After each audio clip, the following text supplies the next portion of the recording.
gente tem aí? Quando a gente fala de controle, a gente pensa em algumas variáveis aí. Por exemplo, então a gente coloca uma variável aí automóvel, né? Então nessa variável automóvel, a gente, né, esse aqui a gente normalmente, o nosso automóvel, a gente chama ele, todos esses,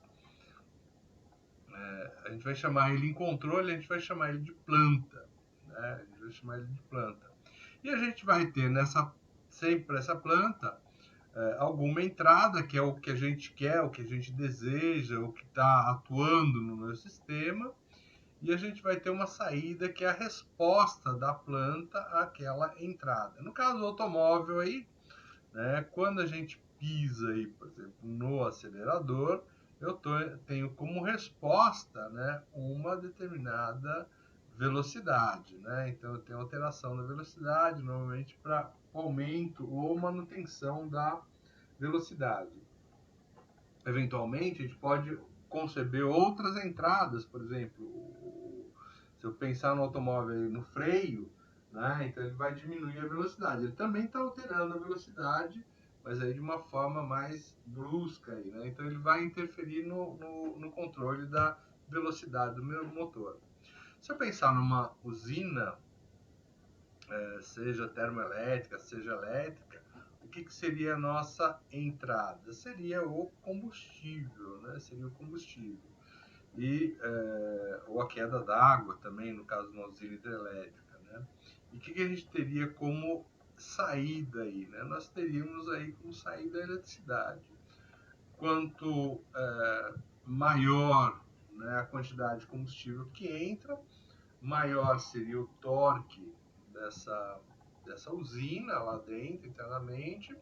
O gerador ia rotacionar com uma maior velocidade e fornecer maior corrente, né? Então a gente tem um aumento do fornecimento aí da potência elétrica. Se a gente pensar num motor elétrico como sendo a minha planta, qual que seria a minha entrada? Minha entrada seria justamente a potência elétrica, né? Aquele produtinho corrente vezes tensão.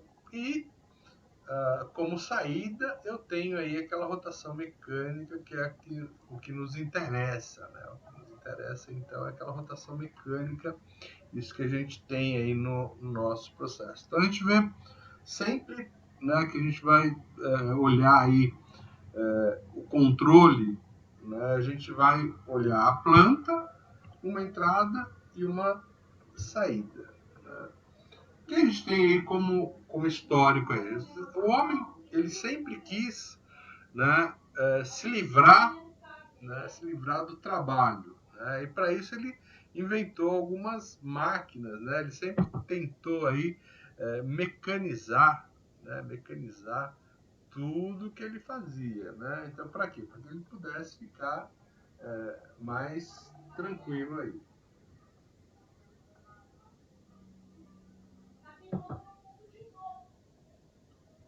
Nessas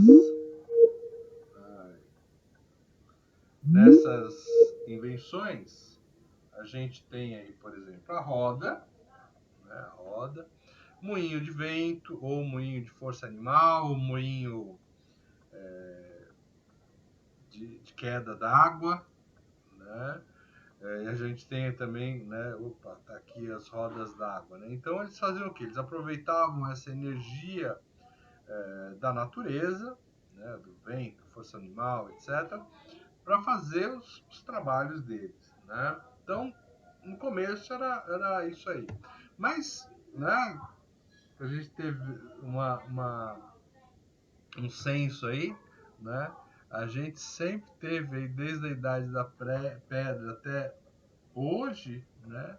A gente tem sempre essa noção aí de automatizar tudo, de controlar tudo, né? Então a gente tem essa necessidade aí, né? Então tá lá o homem sempre batendo nas coisas aí para a coisa funcionar. Mas assim, a nível de automação, de controle, mesmo acho que uma dos primeiros aí foi o tempo de Eron, né? Então no tempo de Eron, o que acontecia aí nesse tempo? Ele tinha aí duas portas que estavam interligadas aí, né, nesses dois roletes aqui de baixo, né? Então aqui embaixo a gente tinha dois roletes, ó, um rolete A e um rolete B. Então esses roletes aqui, eles estavam interligados nessa caldeira aqui com água, né? Nessa caldeira com água, e em cima aqui a gente tinha uma pira de fogo, né? Então, quando começavam os trabalhos, né, no templo, a primeira coisa que era feita era acender a pira de fogo. Com o acendimento da pira de fogo, o que acontece? Esse ar que estava aqui dentro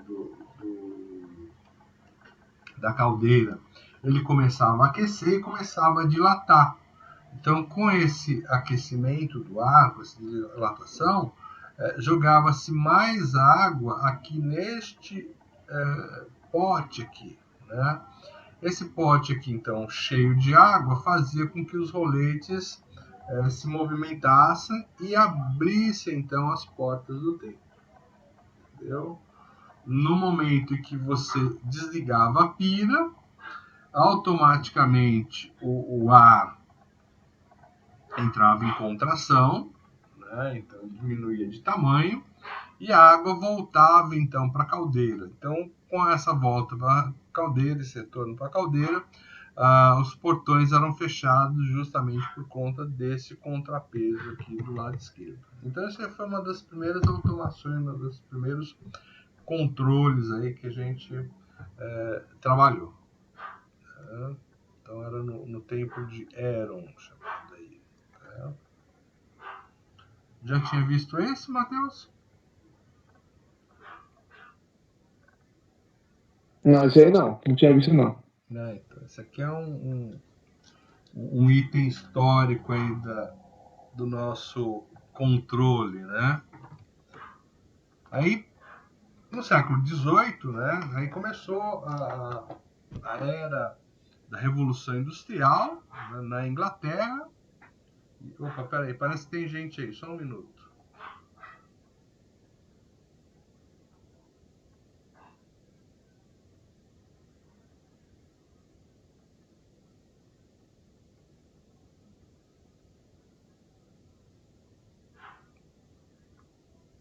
Tá ótimo, então. Então, no século XVIII, a gente começa aí com grandes sistemas mecânicos, né? Grandes sistemas mecânicos. O que a gente tem lá? A gente tem o começo da Revolução Industrial, que se desenvolve em grande parte na Inglaterra, né? Então, a gente tem lá na Inglaterra um grande número de fábricas de tecido, né? Se desenvolvendo ali e começando a trabalhar. E aí vem, então, tecnologias semi-automáticas e a mecanização desses sistemas que antes eram artesanais. Então, os tecidos eram todos feitos à mão, e aí começa a se utilizar máquinas para fazer esses tecidos aí, né? E uma das primeiras sistemas de controle utilizado foi justamente por James Watt. Então, James Watt ele é tido aí como um dos inventores do motor a vapor, né? E isso foi em 1788, né? E a grande sacada, né, dele, né, que deram esse desenvolvimento para ele, foi uma regulagem de fluxo de vapor em máquinas. Então, era um fluxo de vapor. Esse mecanismo ele controlava a entrada de vapor na máquina e, consequentemente, controlava a rotação dessa máquina. Então, isso foi muito importante para você dar uma velocidade controlada nos seus sistemas, né? E aí foi o primeiro elo de sistemas com realimentação, né? Então, basicamente, o sistema era esse aqui. Então, tinha duas bolas que giravam, né? Então ele estava interligado no motor. Então esse motor a vapor, da maneira que quando ele começasse a girar, ele girava também esse mecanismo aí com essas bolinhas aqui, né? Essas bolinhas, da maneira que elas começavam a ir, né, ter uma velocidade maior. Então vamos supor que começasse a entrar muito vapor. Então começa então ele a girar o motor de forma mais rápida, as bolinhas tendem a se elevar, e aí esse braço aqui acaba descendo, né? Porque as bolinhas elevando, esse braço desce. Esse braço descendo faz com que esse aqui suba e aí feche essa entrada de vapor, fazendo então com que a máquina diminuísse a sua rotação, né? Se por acaso fechasse muito esse vapor, o que aconteceria? O processo ao contrário, né? Então aconteceu o processo ao contrário. Então as bolinhas, né, tenderiam aí a rotacionar mais abaixadas.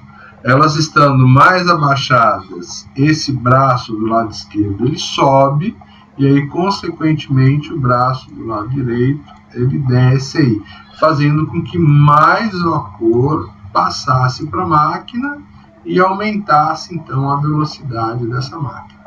Ok? Sim, senhor. Tá ótimo então. Luiz, tudo tranquilo?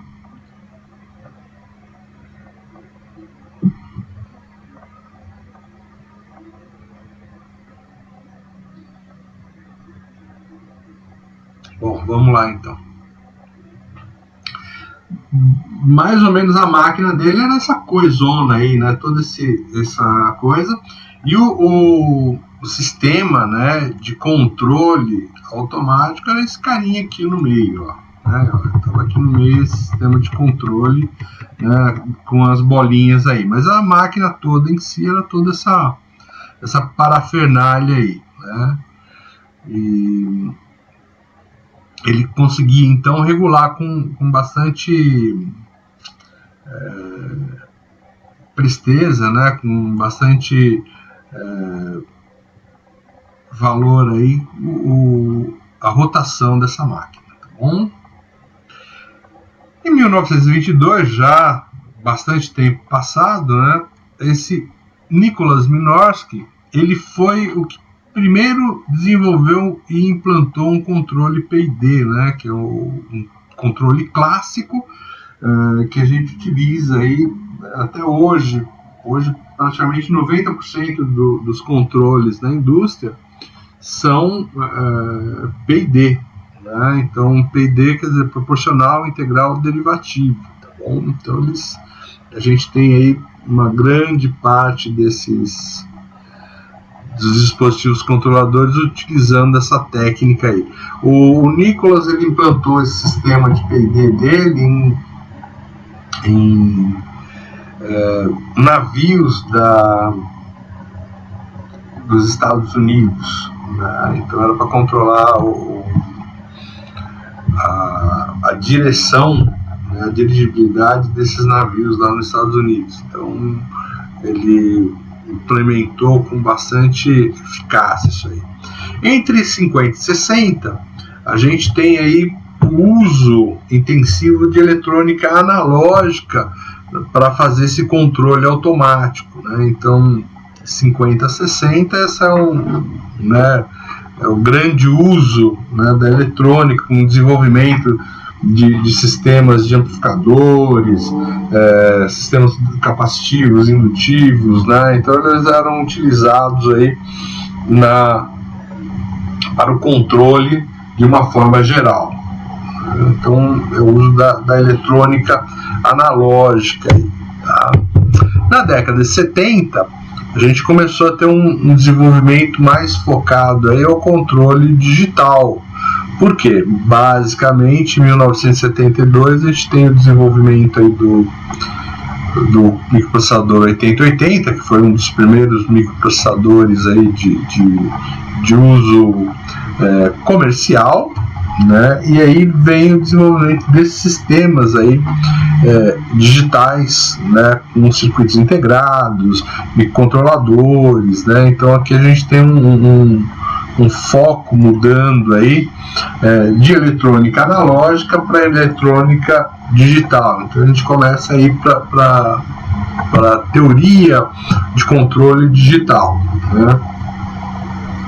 Na metade do século passado, né, do século XIX, do século XX, né, se a gente corrigir aqui, do século XX, a gente tem o surgimento de outras técnicas, né, de controle, né, se bem que a matemática foi mesmo no século XIX, né. Quais seriam essas técnicas de controle? O chamado controle ótimo, né, em que a gente tem uma maneira de minimizar, né, então a gente tem uma função de minimização de erro, uma função de custo aí que a gente quer minimizar, então a gente vai atrás de minimizar essa função de custo no meu controle, né?